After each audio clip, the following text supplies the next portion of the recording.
Welcome back. You're live with Expresso on our 2000th episode. Happy 2000th One of the to originals you right too. here. Man, we love you guys. Thank you so much for joining us this morning. So we're now going to get back into one of our favorites and I think most interesting features. In today's culture, being busy is often equated with being productive and fruitful, certainly when it applies to children. But is that really the case, especially for our kids? Well, this morning, we are joined in studio by family therapist and social worker Talya Ressel to talk about the busyness of kids and the impact of overscheduling. Yeah, Talya, thank you very much for joining us this morning. Thank you. Looking forward to learning about this. So, what do we mean when we talk about being overscheduled?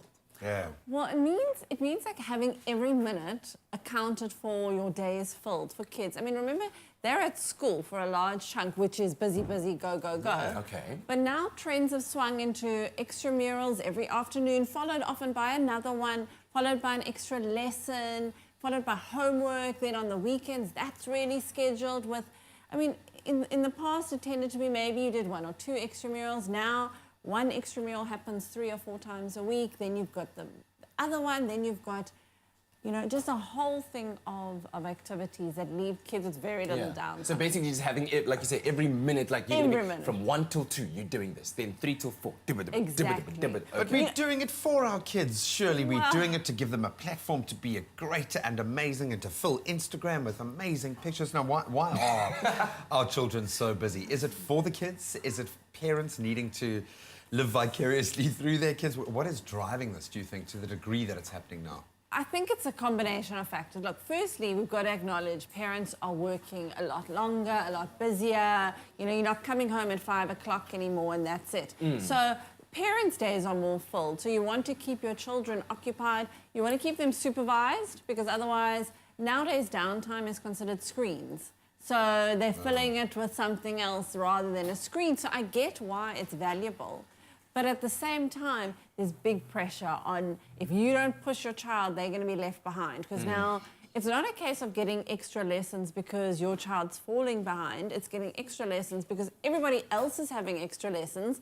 And if you don't have it, then you fall behind. Sure, and then you see a picture like that. Oh, and she's that struggling, man. I don't think any parent wants to see that on their child's face. So where's that line that you don't want to cross where it becomes too much, where on the other side you're optimizing time and you're teaching your child to be very well organized, to execute tasks effectively, but then on the other side... And exposing them. Yeah, Exactly. I had mad energy. I needed to be channeled Yeah. every day. They needed to kind of point Yeah, me in a because different that's the direction. thing. Also, every child is different, right? Exactly. Different children have different needs. And you get the more introverted child, and last time I was here, I spoke about the sensitive child.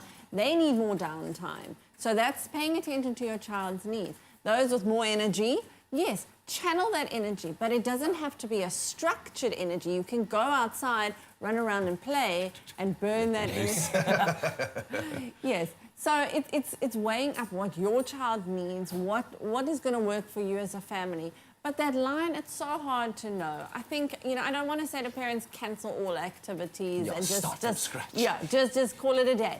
But you do need to weigh up who's, as you said, whose motivation is this? Who's wanting your child's time filled and what's going to work for them and for you as a family?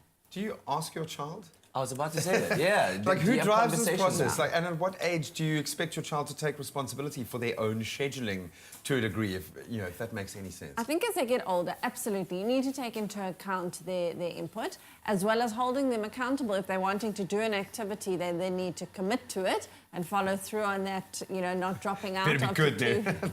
That was a joke. But at the same time, you want to get a sense of you are still ultimately the parent, so you're responsible. So you have to gauge. Your child may not realize that they're getting overstimulated now, that they're feeling overscheduled. You have to pull back, even if they're saying, no, I want to, I can. Because when they crash and burn, you get the brunt of that. Oh, my goodness. All right, Talya Ressel is going to stay with us as we continue this conversation about learning how not to overschedule our children. Does it apply to babies as well? Oh, come on, Don't dude. answer, Gee don't whiz. We'll be back with this conversation later. It's my feel-good breakfast show. Welcome back. This is your Feel Good Breakfast show. Happy Wednesday. Happy 2000th episode that we celebrate today. Absolutely incredible to think that we've come this far. But of course, it wouldn't have been possible without you. And of course, with our guests like Talya, who joins us this morning to share about overscheduling your kids and how busy we're getting our kids to be. And early on, we were saying, it's because they've got to earn it, you know? Life is hard out there, so you've got to put them on a tight schedule. Set so they the know tempo. what it's all about. But just recap once again, Talya, about what it is that we mean when we talk about overscheduling our kids. So, and I just want to clarify, it's not to make parents feel guilty. There's enough out there that like parenting is fraught with guilt. Yeah, you know. So, and I also want to acknowledge not every child is able to access all these extracurricular activities, and sometimes it's, you know, if it's just aftercare or supervision or something, it's still valuable having supervised time for your child. But what I'm also referring to with the overschedule is just having everything like pre-mandated. There's no time to just blow off steam when you're having a bad day, to go play with sticks outside.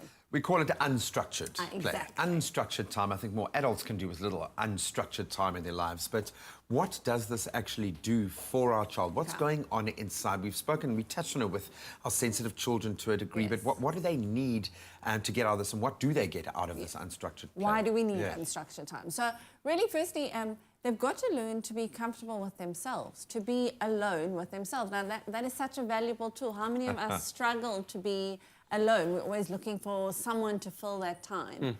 So you've got to practice that. You've also got to learn that being bored is not a bad thing.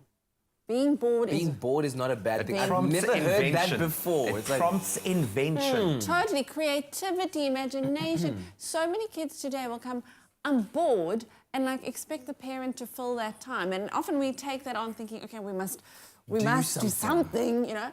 Let them be bored. Here's a stick. That's great. Yes. Or in your day, a brick. Here's a brick.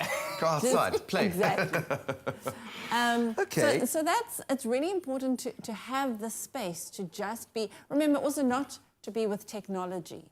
Downtime doesn't equal screen Maybe a bit of nature time. thrown in there doesn't hurt either. Yeah. They don't. Just imagination. Like you don't. I feel like I'm going to struggle with that because I find that there are certain, let's say, programs on television or let's say apps on devices that can, let's say, perhaps help him learn a language.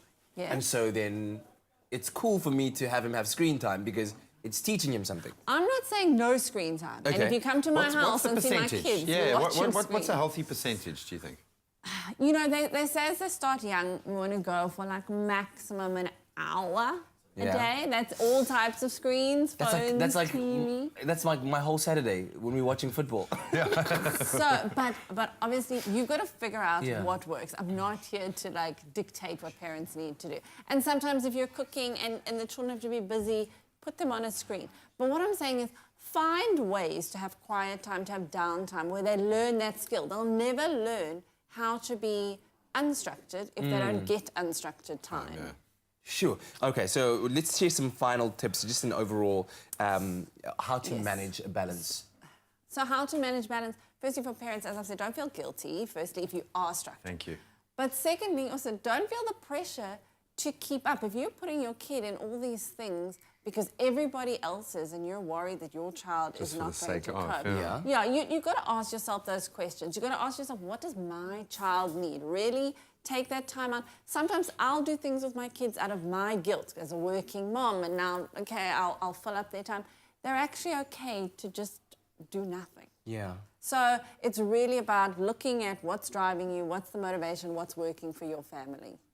Well, thank you very much for being here this morning and sharing that with us. We really do appreciate it. And hopefully for all the parents out there, it's certainly helped you to manage the process of not overscheduling. If you'd like to link up with Talya, she is at talyaressel.co.za. Thank you very much for your time and expertise. Chill. Yeah, it's cool. It's okay. Now it's time to go wash the dishes. It's time.